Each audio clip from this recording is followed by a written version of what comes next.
Bienvenue dans le podcast à contre-courant, le podcast des mères audacieuses, le rendez-vous inspirant qui met en lumière des femmes et des hommes qui ont choisi de redéfinir leur trajectoire, de créer leur propre voie et de conquérir leur indépendance.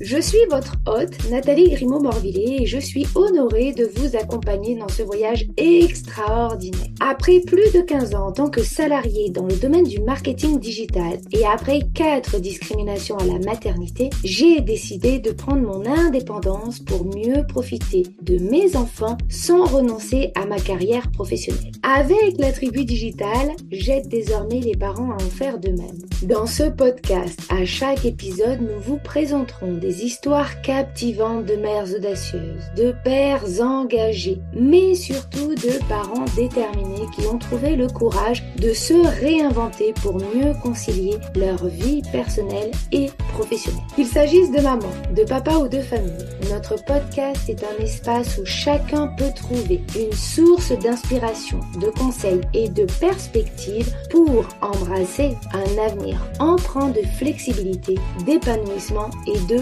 conciliation, ainsi que de succès. Si vous êtes à la recherche de nouvelles manières de penser et ou de travailler, ou encore d'astuces, c'est le podcast qu'il vous faut. Prenez dès à présent votre boisson préférée et c'est parti! Retrouvons-nous dans le nouvel épisode du jour. Bonjour et bienvenue à toutes et à tous dans ce nouvel épisode de podcast pour accompagner les mères à devenir entrepreneuses dans leur quête d'équilibre et de succès. Aujourd'hui, nous allons explorer un sujet profond mais essentiel, l'impact de nos blessures émotionnelles sur le développement de notre activité professionnelle. Qu'il s'agisse de rejet, d'abandon, d'injustice ou encore d'humiliation, ces blessures peuvent évidemment influencer nos décisions et nos relations professionnelles, voire même nos résultats au sein de notre entreprise. Mais ce n'est pas tout. Parfois, les blessures dont nous n'avons pas conscience, comme un accouchement prématuré ou trop rapide, peut impacter notre relation au travail, mais également notre vie personnelle. Et pour aborder ce sujet sensible mais passionnant, j'ai le plaisir d'accueillir Lucie. Bonjour Lucie, je suis ravie de t'avoir à mes côtés aujourd'hui pour ce nouvel épisode. Bonjour, merci de m'accueillir. Pour commencer, est-ce que tu peux te présenter à celles et ceux qui nous écoutent? Bien sûr, alors moi je m'appelle Lucie Luneau, je suis maman et entrepreneuse. Et comme ces deux casquettes-là ne suffisaient pas, je fais aussi l'école à la maison à mes enfants. Mon histoire dans les grandes lignes, en fait à la base j'ai fait des études de communication et puis je me suis rendu compte que ça ne correspondait plus à ma valeur. J'étais plus OK avec le fait de vendre tout et n'importe quoi sans éthique. Puis je suis devenue maman et là comme beaucoup d'entre nous je pense, j'ai vu les choses très différemment. J'ai voulu passer un maximum de temps avec ma famille. De fil en aiguille, avec diverses péripéties, j'ai traversé une dépression à cause d'un travail qui ne me plaisait pas. Je me suis formée à diverses méthodes naturelles, naturopathie, sophrologie, soins énergétiques, etc. Et en fait, aujourd'hui, maintenant, j'accompagne les mamans pour qu'elles ne galèrent pas comme moi. J'ai pu galérer. En fait, j'accompagne les mamans entrepreneurs via le réseau MAM Entreprend, justement pour qu'elles puissent profiter de leur famille tout en générant un revenu confortable, le tout sans culpabiliser ni s'épuiser, c'est mieux quand même. Exactement. Parce qu'il y a beaucoup de réseaux ou de formations qui aident les entrepreneurs à développer leur activité, mais aucun, ou alors je ne les ai pas trouvés, n'aide justement à concilier cette vie pro et cette vie familiale, le tout en se libérant des blocages inconscients, ce dont on va parler aujourd'hui. Exactement. Mon message, mon maître mot, si je puis dire, c'est oui, c'est possible d'être maman et entrepreneur, de développer son activité et de profiter de sa famille. Exactement. Et on est totalement sur la même longueur d'onde puisque avec la tribu digitale, j'accompagne justement les mamans à créer leur activité, à gagner leur vie, mais aussi à être présentes au quotidien pour leurs enfants parce que on le voit bien sûr souvent trop tard, les enfants grandissent beaucoup trop vite et autant il y a des choses qu'on peut se refaire, je dis toujours on peut refaire de l'argent, on peut racheter des biens, etc. La seule chose qu'on ne peut pas racheter ou récupérer, c'est le temps. Une fois qu'il est passé, il est passé. Et lorsque les enfants sont plus à la maison, eh bien, créer des relations, après, c'est plus compliqué si on l'a pas fait quand ils étaient petits. Depuis quand es-tu maman et combien d'enfants as-tu? Alors, je suis maman depuis 2018 et j'ai deux enfants du coup de 6 et 4 ans. Bon, super. Est-ce que tu peux nous raconter comment nous nous sommes rencontrés? Oui, alors en fait, j'ai une amie qui m'a parlé de ton podcast. Alors, j'ai écouté, j'ai beaucoup aimé. Et puis, du coup, je t'ai contacté, on a pu échanger. On s'est dit qu'on pourrait envisager justement de faire un épisode ensemble. Exactement, comme quoi la puissance des réseaux, je le dis régulièrement, mais c'est assez Ouais. impressionnant. Si tu étais une femme à impact connu, qui serais-tu? Mais surtout, pourquoi? Eh bien, je me suis beaucoup posé la question parce que du coup, vu que j'ai écouté tes épisodes, je me suis dit, elle va me la poser cette question-là. Ben, en fait, Exactement. j'avoue que j'ai pas de modèle à qui je m'identifie. En fait, j'aime pas imiter ou suivre l'exemple de quelqu'un. J'ai plutôt tendance à suivre mes propres envies, suivre mes propres besoins. Toujours eu du mal à rentrer dans le moule ou à ressembler aux autres. Donc, du coup, j'en ai pas.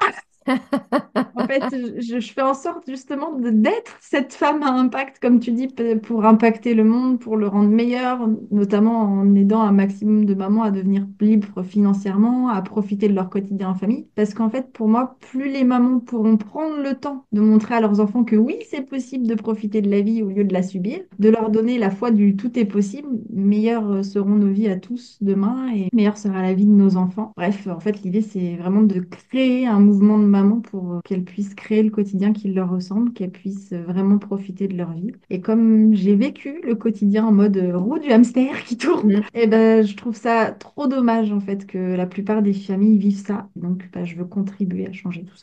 Ouais, je te comprends totalement parce que c'est vrai que bah, c'est ce que je fais aussi de mon côté. On voit trop de mamans qui se disent bah de toute façon c'est comme ça. Donc soit je Mm. bosse et je vois pas mes gosses, soit ben j'arrête de travailler, je me mets en mi-temps ou peu importe et effectivement je profite de mes enfants, mais financièrement bah, Ouais. je suis dépendante d'un mari ou je suis dépendante voilà de mon conjoint et lorsque ça se passe mal, on le voit après si on devient maman solo, si voilà il y a des problématiques ça devient tout de suite très compliqué. Or, aujourd'hui, on peut totalement sortir de cette roue de hamster, comme tu dis, sortir des cases, moi j'appelle ça penser out of the box, et puis trouver finalement notre propre chemin, même si parfois, aux yeux du monde, ça peut paraître bizarre. Oui. Pour entrer justement dans le vif du sujet, est-ce que tu peux nous définir qu'est-ce qu'une blessure émotionnelle et pourquoi il est si important de s'y intéresser, notamment en tant qu'entrepreneuse ou future entrepreneuse? Oui, bien sûr. Alors, une blessure émotionnelle, c'est un événement qui s'est passé dans notre vie et qui nous a profondément impacté. Ce qui est vraiment important de bien comprendre, c'est que c'est pas les faits qui sont importants, c'est comment nous, on l'a vécu. Mhm. Un exemple que je donne souvent et qui est très parlant, si on nous dépose chez nos grands-parents quand on est enfant, il n'y a aucune notion d'abandon. Enfin, on nous a juste déposé chez papy, mamie, et ben voilà, tout le monde est content en principe. Sauf que nous, en tant qu'enfant, on peut super mal le vivre, on peut le vivre comme un abandon. Et c'est ça en fait qu'il faut retenir. C'est pas l'événement en tant que tel, c'est pas l'histoire à proprement parler, l'événement, mais plutôt comment nous on l'a vécu, parce que c'est cette blessure-là, cet impact-là que ça a sur nous. Cette notion d'abandon, en fait, c'est ça qu'on va retrouver justement comme une blessure et qui va agir sur notre quotidien. Donc, typiquement dans je veux pas trop me montrer parce que j'ai peur qu'on m'abandonne. Et donc, ces blessures-là, elles peuvent apparaître dans toute notre vie et même quand on était dans le ventre de notre propre maman. Donc, il y a de quoi faire. Et c'est aussi important de comprendre que des frères et sœurs qui ont vécu pourtant la même enfance, donc Ouais. en soi la même histoire, il y a eu les mêmes événements, mais ils n'ont pas le même souvenir des mêmes choses, ils n'ont pas les mêmes ressentis, donc pas les mêmes blessures et pas les mêmes blocages dans leur quotidien. Et oui, effectivement, on en avait parlé en Ouais. préparant cet épisode puisque je t'avais raconté l'histoire de mon frère qui effectivement a très très mal vécu son enfance pensant que il était maltraité alors qu'en fait pas du tout. Mais effectivement, lui l'a ressenti de cette manière-là. Ouais. Donc c'est ça qui est vraiment important, de se dire, c'est pas juste j'ai pas vécu de faits importants, non, c'est comment on l'a ressenti qu'il faut vraiment s'attarder sur le sujet. Et donc il y a les blessures et les blocages émotionnels, et puis il y a des blocages aussi qui sont plus inconscients. Ça peut être des blocages qui viennent de nos ancêtres, parce que maintenant c'est prouvé scientifiquement que les émotions fortes, elles peuvent modifier notre ADN, et donc qui dit modification d'ADN, dit on peut le transmettre à nos descendants. Et donc bah, si on a dans nos ancêtres quelqu'un qui a vécu la famine, qui a eu des problèmes financiers, eh bien, ça a un impact direct sur notre façon de voir l'argent, notre façon de vouloir consommer, etc. Donc un impact sur notre vie d'entrepreneur. Et il y a aussi les croyances. On en parlait tout à l'heure de cette société qui nous influence aussi dans nos choix et dans nos façons de penser. Et donc, oui, ces croyances, bah, même si on ne les croit pas forcément, elles nous impactent quand même. Mm, Et typiquement, moi, celui que j'entends souvent, c'est ah oui, mais être entrepreneur, c'est dangereux, c'est mm, l'insécurité, c'est l'inconfort. Bah, en fait, pour moi, c'est le danger, l'insécurité, l'inconfort, c'est plutôt justement de travailler tous les jours de nombreuses heures pour payer d'autres personnes que nous, travailler dans un métier qui ne me convient pas tant dans les valeurs que dans l'organisation. Ça, mm. pour moi, c'est vraiment dangereux pour ma santé physique et mentale. Et donc, je préfère 10 fois l'entrepreneuriat où, bien sûr, bah oui, il faut générer un chiffre d'affaires, mais on peut le faire à notre rythme et c'est pour nous-mêmes. Et ça, c'est juste génial. Et puis, je rajouterais même que tout dépend de nous. Parce que, Oui. alors, ça peut être positif, mais ça peut être aussi impactant négativement parce que c'est vrai que lorsqu'on est salarié, si par exemple ça se passe pas bien, qu'il n'y a pas, je sais pas, suffisamment de chiffre d'affaires ou qu'il n'y a pas un projet qui a été fini dans les temps, on peut toujours se plaindre des autres. Oui, mais c'est parce que le manager il a fait ci, ou c'est parce que le collègue il a fait ça, ou justement il a pas fait, etc. Lorsqu'on est entrepreneuse et que du coup on se lance à notre propre compte, bien on peut pas mettre la faute sur les autres. C'est-à-dire si on n'a pas fait de chiffres ou si on n'a pas rendu quelque chose en temps et en heure, c'est pas la faute de collègue ou de manager, c'est notre faute. Oui. Et à contrario, quand on réussit, je dirais c'est pareil. C'est-à-dire que lorsqu'on fait bien un projet dans une entreprise et qu'on est salarié, il peut arriver, et malheureusement assez souvent, que le collègue qui est plus volubile, qui, voilà, s'est bien présenté, s'approprie notre travail, ou le manager d'ailleurs. Alors que là, bah, lorsqu'on réussit, on peut être fier de notre travail et personne ne peut s'approprier notre propre réussite. Mais il faut savoir être reconnaissante à nous-mêmes aussi dans nos fiertés parce que souvent on s'attarde sur ah ben, j'ai du mal à faire ci, j'ai du mal à faire ça. Oui, mais en fait, tu as réussi à faire des choses incroyables et tu t'es même pas félicité pour ça. Et ça, Mm, souvent, c'est lié à des blessures émotionnelles aussi parce qu'on nous a pas appris à nous féliciter quand on faisait les choses bien. tout à Donc, fait. c'est important aussi. Exactement. Alors, quand on a préparé justement cet épisode, tu me racontais qu'une blessure émotionnelle n'est pas forcément et uniquement une blessure avec un fort impact, mais que parfois ce traumatisme est un peu incompréhensible sans décryptage. Par exemple, un accouchement en urgence peut créer une difficulté relationnelle avec le temps. Est-ce que tu peux nous en dire plus? Bien sûr. Alors, ça peut vraiment être des faits tout à fait inconscients. En fait, prendre mon exemple, moi, quand j'avais un gros souci avec le temps, j'étais tout le temps en retard, je courais après le temps, je me sentais vraiment oppressée par le temps. Pour moi, faire un rendez-vous d'une heure, c'était très difficile. J'arrivais pas à cadrer le temps, en fait. J'avais jamais le temps de faire ce que je voulais. Bref, le temps, c'était vraiment pas mon ami.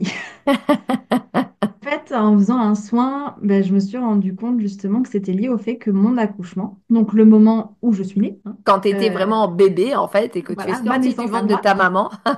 c'est ça. En fait, cet accouchement-là, il a été déclenché. On m'a pas laissé le temps de naître. Et donc, inconsciemment, je cherchais toujours à rattraper ce temps qu'on m'avait pas laissé. Sauf que du coup, sans décryptage, ça, fallait quand même le trouver. C'est clair. On n'y pense pas du tout. C'est clair. Et j'ai une de mes clientes qui n'arrivait pas à trouver des solutions dans son quotidien, que ce soit pro ou perso. Elle voyait toujours le verre à moitié vide, elle voyait le mur devant elle, mais elle ne trouvait pas les solutions. Et en fait, en séance, on a réussi à comprendre que, en fait, lorsqu'elle était petite, elle trouvait des solutions pour tout, mais très simplement, comme les enfants le font, en fait. Mm, mm. Et sa mère lui avait dit, bah oui, bien sûr, pour toi, en fait, tout est facile. Sous-entendu, avec tes yeux d'enfant, bah tu vois pas toutes les difficultés qu'il y a à côté. Et ça, bah ça l'a bloqué dans sa capacité justement à prendre du recul et à trouver des solutions. Et donc, j'ai pris de ses nouvelles récemment et elle me disait que c'était bon. Elle avait réussi à retrouver cette facilité justement à voir le bon côté, à dénouer les situations avec plus de facilité, à prendre du recul et à voir les solutions. Et ça, je trouve ça génial. C'est clair, c'est waouh, effectivement, de se rendre compte de ça. Bon, après, il faut aussi s'en souvenir. Bon, elle s'est souvenue de ce que lui disait sa mère, mais c'est vrai que parfois, on peut aussi, je suppose, enfouir des choses qui nous ont été dites. Tu dois avoir des techniques pour peut-être les faire ressurgir, mais c'est vrai que on va pas forcément se souvenir de tout. Et puis, notre cerveau est quand même très intelligent, hein, pour essayer aussi de nous protéger au quotidien. Oui, c'est sûr. Mais oui, j'ai des techniques en fait pour aller chercher bah, quelle émotion c'était, à quel âge. Et donc, même si on n'a pas l'événement particulier, on peut quand même libérer le blocage. Bon, ben super. Alors, comment ces blessures, elles peuvent influencer notre relation à l'échec, au succès ou même à la prise de risque? J'ai une de mes clientes qui avait un grand-père qui avait une entreprise qui avait coulé. Il avait été très malhonnête. Enfin, c'était un escroc professionnellement, clairement. Et en fait, ça a amené régulièrement à avoir les huissiers dans le foyer de ses grands-parents. Mhm. Ma cliente, quand elle a créé son entreprise, bah, elle n'arrivait pas à la faire décoller son activité. Et même pire, elle n'osait pas en parler de ses offres parce que inconsciemment, elle avait peur de réussir parce que gagner de l'argent via une entreprise, pour elle, c'était associé à être malhonnête. Ah ouais. Et justement, elle a pu se libérer de cette blessure-là pour envisager inconsciemment l'entrepreneuriat différemment. Et aujourd'hui, elle parle de son entreprise beaucoup plus facilement et justement, elle est en train de décoller. Quand on parle de stratégie, on peut avoir la meilleure stratégie du monde. Si inconsciemment on est bloqué, même avec la meilleure organisation possible, bah, ça peut pas marcher. C'est comme si on avait une super voiture avec un super bon GPS, mais les roues crevées. Ça marche moins Ouais, bien. c'est compliqué. C'est ça. Donc oui, ça influence notre relation à l'échec, notre relation au succès, notre prise de risque aussi. Moi, personnellement, quand je me suis lancée dans l'entrepreneuriat, à la base, c'était justement parce que je voulais passer plus de temps avec mes enfants. Je Mhm. me fais coacher justement pour mettre les bonnes choses en place. J'ai fait des tonnes d'actions et j'arrivais pas à vendre. Jusqu'au jour où en fait ma coach, elle me dit, mais en fait, Lucie, t'as peur de réussir. Sur le coup, je me suis dit, mais elle est pas simple. Mais en fait, si, elle avait raison, parce qu'en fait, j'avais peur de réussir, parce que inconsciemment, pour moi, j'avais ce blocage de, pour moi, réussir, c'était plus avoir autant de temps avec ma famille. Ça, je voulais D'accord. pas avoir moins de temps avec ma famille. Donc, du coup, inconsciemment, j'envoyais énergétiquement, non, non, ne venez pas chez moi, surtout, parce que sinon, j'aurais plus de temps pour ma famille. En rationalisant tout ça, que mon emploi du temps, c'était moi qui le choisissais, que je faisais rentrer autant de clientes que je voulais dans mon temps que je mettais imparti, j'ai pu justement détendre tout ça. J'ai fait un soin justement aussi pour me mettre d'accord avec moi-même que oui, je peux profiter de ma famille, je peux passer aussi du temps sur mon activité, mais si je prends pas plus de X clients, Bah, bah, c'est c'est OK. OK. J'ai Ouais. revu ma façon de travailler pour que je sois moins occupée, mais plus productive. Eh oui, et ça, c'est aussi quelque chose sur lequel il faut travailler, je Ouais. trouve, puisque la société française nous forme, hein, quelque part, à être en temps présentiel de Ouais. telle heure à telle heure, de tel jour à tel jour en entreprise. Et on le voit toutes, et d'ailleurs, et tous aussi, on a toujours des personnes qui arrivent très tôt ou qui partent très tard, mais qui ont passé leur journée à la machine à café, à C'est papoter clair. avec les uns, puis à papoter avec les autres. Et effectivement, ils ont beaucoup travaillé, entre guillemets, en tout cas, ils ont été beaucoup présents, mais ils ont absolument pas été productifs. C'est ça. Donc, savoir mettre ses actions au bon endroit et se dire très consciemment que oui, c'est possible de faire les choses et de créer en fait le quotidien qui nous ressemble plutôt que de se faire un salariat déguisé en fait. Ouais, c'est clair. Quels sont les signaux qui pourraient nous alerter sur le fait que nous avons des blessures émotionnelles et notamment que ces dernières impactent notre activité professionnelle?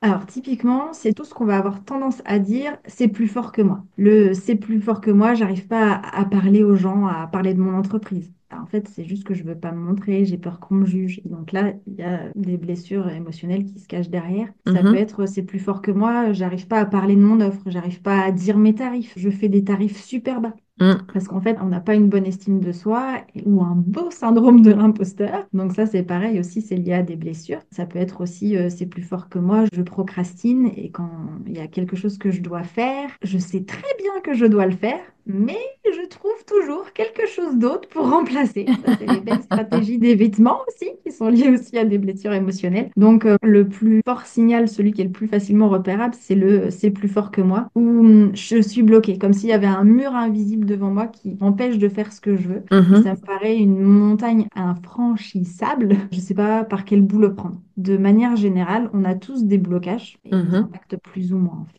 Mais c'est vrai que je reviens en fait sur le côté je procrastine, j'ai quelque chose à faire. Moi, j'ai identifié, tu vois, depuis quelque temps. Alors, moi, mes enfants sont quand même assez grands, hein, ils sont pré-ados, ados et puis maintenant jeunes adultes. Et depuis plusieurs années, on les forme beaucoup à l'autonomie. Donc, ils ont des tâches à faire, etc. Et notamment, ils ont comme tâche d'étendre le linge, de, quand le linge est sec, de le plier, de le mettre dans les bassines pour chacun, etc. Et systématiquement, quand je commence à m'occuper du linge, systématiquement, c'est qu'en fait, je me suis rendu compte qu'il y avait un truc que je voulais pas faire. Une proposition commerciale, un truc qui me prend la tête depuis des jours où je me dis, il va falloir que je le fasse. Mais en fait, tout d'un coup, le linge devient magiquement prioritaire sur ce que je dois faire. Et en fait, ça, je m'en suis rendu compte. Donc, du coup, maintenant, j'arrive à me dire, OK, bon, je fais 10 minutes de linge, mais par contre, dans 10 minutes, j'ai mon horloge qui sonne et là, je vais me mettre à mon bureau et je fais ce que je dois faire. Mais voilà, quand on s'en rend pas compte, des fois, on peut procrastiner de manière active. Donc, ça rassure notre cerveau. On se dit, oh, en fait, j'ai fait des choses, hein. Je me suis pas assis dans le canapé et j'ai pas regardé la télé. Donc, j'ai fait des choses, sauf que, effectivement, comme tu dis, on fait pas ce qu'on doit faire. On sait qu'on a cette tâche à faire et on trouve toujours plein d'autres choses à faire autres. Mais souvent, cette tâche, elle est quand même importante pour pouvoir développer notre activité ou gérer une prestation, etc. Et on la met de côté le plus longtemps possible. Bah, du coup, ce qui serait important de savoir, c'est quelles sont les activités que tu évites pour justement savoir pourquoi tu les évites et que tu évites de les éviter la prochaine fois. Et comme ça, tes enfants, il faudra qu'ils plient le linge eux-mêmes parce que toi, tu n'auras plus de raison de le faire. Exactement. Bon, il est possible de transformer ces blessures en force. Tu as montré quelques exemples là, justement. Comment on peut faire? Oui, c'est tout à fait possible. Si moi j'ai réussi à le faire, tout le monde peut le faire. En fait, moi, mes plus grosses blessures aujourd'hui, c'est devenu mes forces. Mhm. La dépression que j'ai traversée, ça m'a permis justement de prendre conscience de ce qui était vraiment essentiel pour moi, notamment ma famille. Mon activité doit servir ma vie et pas l'inverse. Je veux une entreprise qui me plaît et qui respecte mon bien-être. Et ça, c'est le maître mot de mon activité. Et je pense que si j'avais pas traversé cette dépression-là, on serait pas là aujourd'hui. J'ai subi aussi l'humiliation à l'école, même en couple. Ça me permet aujourd'hui d'affirmer mes choix, de plus me laisser marcher dessus. Donc oui, on a le choix de pas subir et de Mm. transformer ces blessures en force. Souvent, les mamans me disent au choix, soit j'ai pas le droit, soit j'ai pas le choix, soit j'ai pas le temps. Le temps, on le prend et on le met à l'endroit où il faut. C'est prioritaire pour nous de le mettre. Euh, Prioritairement, je dirais même que le temps, on le crée. Parce que moi, l'exemple c'est que je ça. donne souvent aux mamans que j'accompagne, qui me disent effectivement, j'ai pas le temps de me former, j'ai pas le temps de démarcher, etc. Je leur dis, OK, vous êtes en train de travailler. L'école vous appelle parce que votre enfant s'est cassé une jambe dans la cour ou peu importe. Enfin, en tout cas, il y a quelque chose d'important. Qu'est-ce que vous répondez à l'école? J'ai pas le temps, je suis en train de travailler? Ou est-ce que vous prenez ce temps et vous créez ce temps d'aller chercher l'enfant? Dans 100% des cas, les mamans me disent, en fait, je vais chercher mon enfant à l'école. Hein. Il y a même pas 1% ou un dixième de pourcent qui dit, oh là là, je dois travailler. Donc, en fait, on voit bien que le temps, on le crée et on le crée sur les choses qui sont importantes pour nous. Et de la même manière, le j'ai pas le choix, en fait, si on a le choix de ne pas subir, on a le choix de faire les choses différemment. Et donc, justement, c'est ce qui nous conduit à guérir, entre guillemets, ces blessures pour en faire des forces. Et comment on fait? Eh bien, déjà en conscientisant, en acceptant que oui, on a cette blessure, mais en se disant que oui, on l'a cette blessure, mais c'est pas elle qui nous définit. J'entends beaucoup de personnes qui me disent bah oui, mais moi je suis timide parce que je suis tel signe astrologique ou je suis tel profil de design human design. Ok, c'est super intéressant, mais on a le droit de se libérer de tout ça, on a le droit de faire ce qu'on a envie. Bien sûr, l'idée, c'est pas de nous forcer à faire quelque chose qui ne nous plaît pas, mais plutôt de se libérer, de se débloquer pour faire ce qu'on a choisi.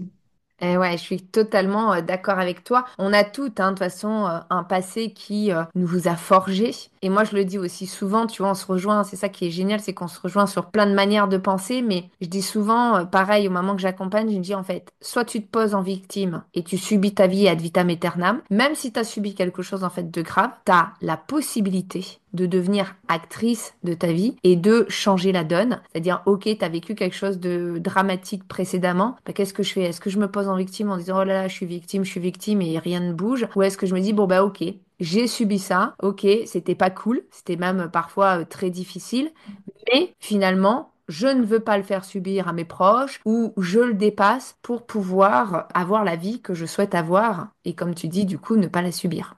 Ouais. Alors, quel est le rôle de l'entourage, qu'il soit personnel ou professionnel, dans tout ce cheminement, justement? Bien sûr que plus on est soutenu, mieux c'est. Mais je dirais qu'il faut savoir s'entourer des bonnes personnes, tant dans le perso que dans le pro. Parce que c'est super important d'avoir des amis à qui on peut se confier, à qui on peut échanger. Un réseau professionnel sur lequel on peut s'appuyer pour avancer ensemble. Mais c'est pareil, si on laisse entrer n'importe qui autour de nous, on risque de créer justement des nouvelles blessures et c'est pas le but. Hmm, c'est clair. Alors, pour une entrepreneuse qui se reconnaît dans tout ce que tu as décrit, quel est le premier pas qu'elle pourrait faire dès aujourd'hui en nous entendant pour amorcer un changement? Alors déjà, le premier pas, c'est de prendre conscience qu'il y a un lien entre ce qu'on a vécu et comment on l'a vécu et la façon dont on agit aujourd'hui. Donc là, je pense qu'aujourd'hui, avec tout ce qu'on a dit, la prise de conscience, elle est là. Et ensuite, l'idée, c'est d'identifier, OK, qu'est-ce qui me pose problème moi au quotidien? Est-ce que je suis pas à l'aise quand je vends? Est-ce que je culpabilise quand je travaille de pas être avec mes enfants? Ou alors, quand je suis avec mes enfants, je culpabilise de pas assez avancer sur mon activité? Est-ce que c'est la gestion du temps aussi qui pose problème, l'organisation, etc. Bref, d'identifier, OK, moi au quotidien, qu'est-ce qui me gêne? Et ensuite, essayer d'identifier à quoi ça nous fait penser dans notre histoire, dans notre famille, dans les croyances qu'on entend régulièrement, pour voir si on peut l'associer à une blessure. Parce que des fois, ça se fait quand même très simplement. Le lien se fait assez rapidement. Hmm. Et en plus, je vous ai préparé un petit cadeau pour vous aider à identifier vous-même ce qui vous bloque. Ça vous permettra justement de faire un premier dégrossi, un gros, très gros premier pas seul. Donc en fait, je vais vous apprendre en fait le test que moi j'utilise en séance pour savoir ce qui vous bloque personnellement parce qu'on est toutes différentes. Donc Hmm. un problème de gestion du temps chez toi et chez moi, ça va pas être le même.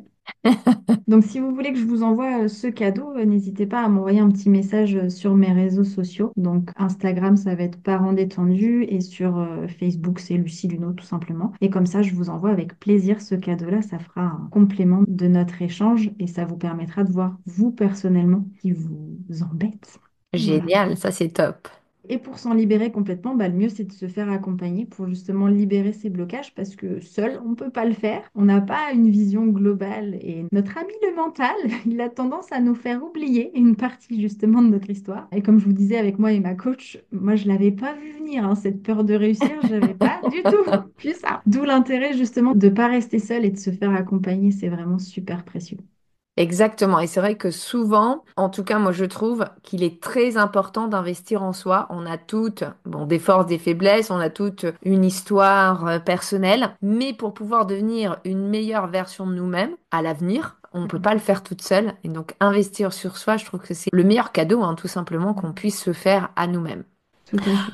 En tout cas, merci pour ton cadeau. Donc, que les auditrices et les auditeurs n'hésitent pas à prendre contact avec toi. C'était très, très, très enrichissant cet épisode. J'ai adoré le tourner à tes côtés. Pour terminer, justement, est-ce que tu peux nous partager une réussite ou un moment dont tu es particulièrement fier et bien sûr en relation avec le sujet du jour? Oui, bien sûr. Alors en fait, moi, mes plus belles réussites, bah, c'est celles de mes clientes parce qu'elles avancent plus librement, elles ont des transformations qui sont incroyables. Et même moi, je suis waouh quand je reçois leurs messages de nouvelles. Et c'est ça, en fait, dont je suis le plus fière, c'est de leur retour. C'est de voir à quel point mon travail, justement, sur les blocages inconscients, ça a de vrais impacts et des impacts rapides et durables sur leur vie de maman, sur leur vie d'entrepreneur, mais aussi en tant que femme, juste elle-même avec elle-même, c'est important aussi. Et c'est ça dont je suis le plus fière, justement. C'est leur réussite à elles.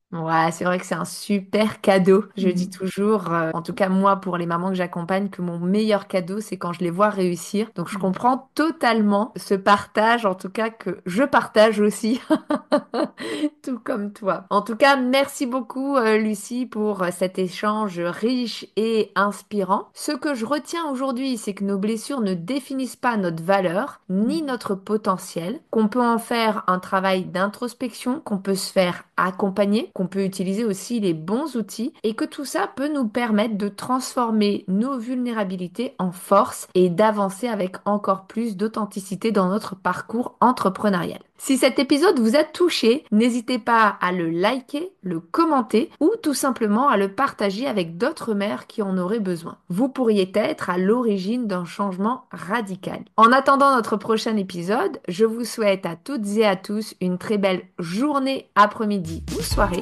et surtout, prenez soin de vous.